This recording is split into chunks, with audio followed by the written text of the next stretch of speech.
forgot to add that we're going to be getting a new filter here for the crankcase filter, and I did put some oil in the filter before I put the filter on. So those of you who wondered why I didn't, I did. And well, let's hope this will be on the road one of these days. Hoping for October. Well, we'll see. We didn't say which October now. Okay, the oil's all ready to be put back in, and before I do that, I'll give you a little update on the brakes.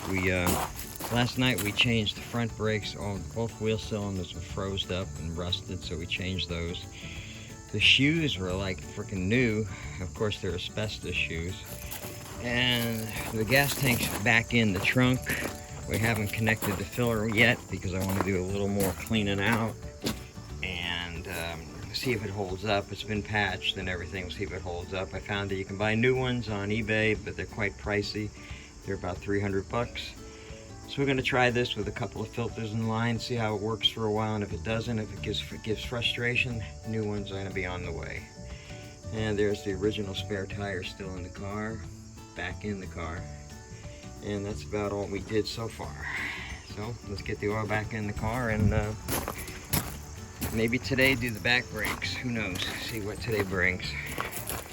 I usually put the half a quart in first because it's the hardest to measure, which you already did. And put this oil in. I know the oil looks dirty as the oil that came out, but it's a green tinted oil. And you can tell when it's on the parts in the engine. Pretty easy to spot. So we just got 3 more quarts to go and then the oil is changed. You know, always lubricate the oil filter seal. And let's see if we can get it back on here nice and easy and make it an easy job. Okay, the first thing I usually do when I get the oil filter out is I usually put a date on it so I know when the last time I changed the oil. And let's see, today's date is, oh crap, I celebrated an anniversary 2 days ago. What the heck is it? Oh yeah, 13th, 20, and that sounds like a lucky number to work with today. And I usually put it on 2 different spots. And that helps me remember when to change the oil again. I should write the mileage on, but usually the mileage doesn't build up as quick as the days, and I like to change the oil every 90 days or 6 months, whichever it seems like it needs. Okay, now let's get the oil filter on. Okay, I've got my pen grade oil from the basement, and the reason I use that is because it contains zinc, and these old cars need zinc, and as any of your old car guy knows, without the zinc, the engine doesn't get lubricated very well. And zinc is not in very many oils anymore. This stuff's good. We've opened up an engine and we've seen it clinging to it. It really is some good oil. Oh, and that's my Dollar General bag that I picked up. Isn't that nice? It made it about 1 trip. That's why there's no handles on it anymore. Oh well. What do you want for a few bucks? Well, let's see if we can put the oil in. This car, which is a 66 Falcon, takes 4.5 quarts of oil, so you got to be careful not to overfill it. It's all the 6-cylinder Fords that I've had that have been Falcons have taken 4.5 quarts. All right, let's get a look at this oil. So let's try to get my hand in the way.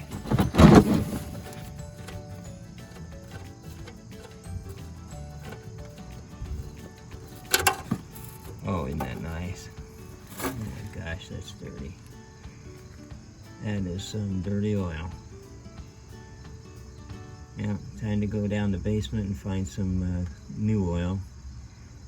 Give this some new blood for the first time in gosh knows how many years. Jeez, that oil's dirty. The oil filter looks like it's been through a war. I think it was, I lost.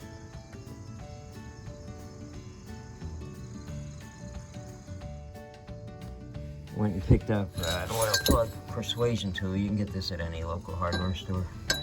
See if that'll help. Oh my God. Oh my God, it actually moved.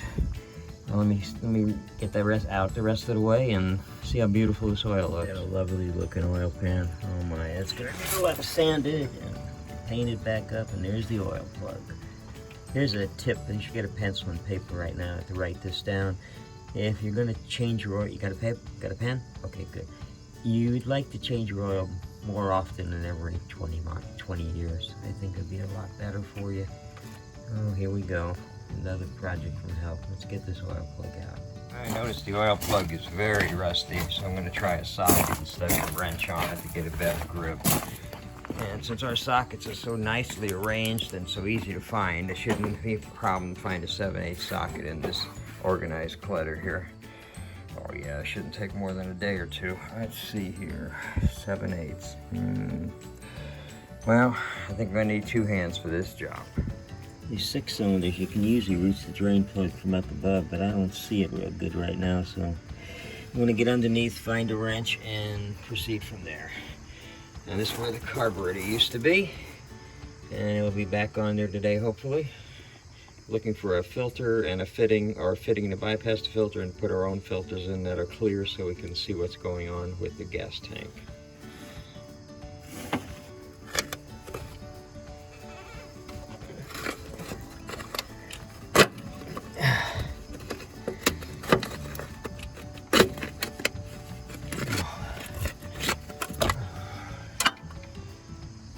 Tried oiling it down. We're going to try pulling it off again. We had a little bit of success a second ago, so let's see if it'll give. Oh my gosh. I don't think you're supposed to epoxy your oil filter on, are you? Jesus, gosh. It'll come off. Let me put this down for a minute and work on it.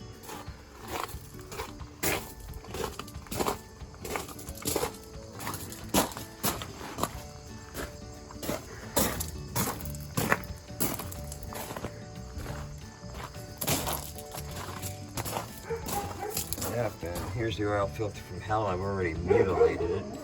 Been working on it about 20 minutes, and see what else I can do to get this darn filter off the car that's been sitting on the car for gosh knows how long. We kind of estimated if it got oil changes every 6,000 miles like it would years ago, this is probably the 3rd oil filter. So it's been on here a while. You can see the carburetor is now off the car. That has been rebuilt last night. Now we're having another issue with just changing the oil. I'm working like heck to get the oil filter off, and let's go and see what's going on there.